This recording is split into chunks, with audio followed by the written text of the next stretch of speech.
Thank you, sir. Jahanzaib Ali from ARY. A couple of days ago, on the arrest of Imran Khan, you said there are cases that are so obviously unfounded that the United States believe it should say something about the matter, and the U.S. has not made that determination in this case. So what is it in Khan's case that makes you think it is not unfounded? What criteria do you use to make that determination if it is a founded or unfounded case? I will just say that we continue to believe that these are matters for the Pakistani people to decide. Our bottom line principle is that we continue to call for the respect of democratic principles, human rights, and the rule of law in Pakistan, as we do around the world. Yes, it's a report reported to be a Pakistani document. I can't speak to whether it is an actual Pakistani document or not. Just simply don't know. With respect to the comments that were reported, I'm not going to speak to private diplomatic exchanges, other than to say that even if those comments were accurate as reported, they in no way show the United States taking a position on who the leader of Pakistan ought to be. We expressed concern privately to the government of Pakistan, as we expressed concern publicly about the visit of then Prime Minister Khan to Moscow on the very day of Russia's invasion of Ukraine.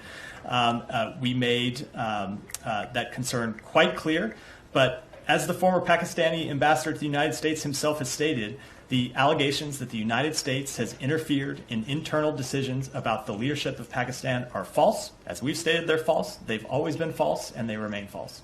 Just to pursue that briefly, I guess the money quote in that was saying that Pakistan would, or that Imran Khan personally would have continued isolation because of his visit to Moscow. Is that, can you explain that in terms of, I mean, if we take that as given that that was an accurate comment, what that meant?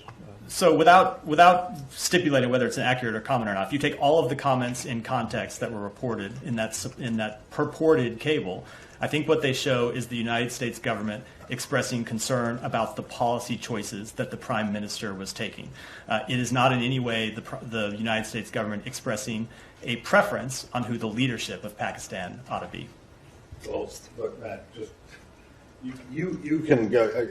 I think what I'm hearing is that essentially the substance of this report and the purported Pakistani cable back to Islamabad is accurate, but you're saying that but it is not the U.S. saying that Prime Minister Khan, then Prime Minister Khan, should leave office. Is that correct? Close-ish. I cannot speak to the veracity. Close-ish. And I'll explain what I mean. I'll explain what I mean by close-ish. That's a diplomatic term. Exactly. I'll explain what I mean by that, which is I cannot speak to the veracity of this document. Okay. What I can, let me just finish. What I can say, let's even if those comments were all 100% accurate as reported, which I do not know them to be, they do not in any way show a representative of the State Department taking a position on who the leadership. They're commenting on. The Pakistani ambassador Mathew Khan called on the U.S. to engage more closely with Pakistan as it continues to grapple with a host of threats, including last week's suicide bombing that killed at least 63 people. How can U.S. can help Pakistan counter the ongoing terrorism threat to the region that threatens both U.S. economic and security interests in the region? So we deeply value our relationship with Pakistan, including our relationship with respect to counterterrorism.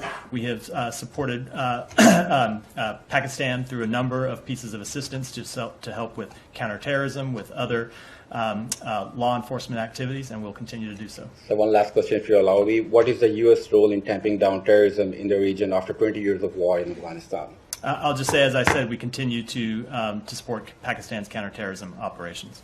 Go ahead, say next. Thank you so much. We have seen ups and downs in U.S.-Pakistan relation in recent past. What kind of confidence-building measures are being taken to avoid mistrust between these two countries? My second question is, there is upcoming elections in Pakistan. We already spoke a few days ago. Will U.S. sending independent observer to monitor the general elections in Pakistan? I'm not aware if a decision's been made with respect to sending observers. With respect to your first question, we will continue to engage directly with the Pakistani government, as we do at a number of different levels, and we will continue to engage in people-to-people contacts with Pakistan, who we consider a close partner.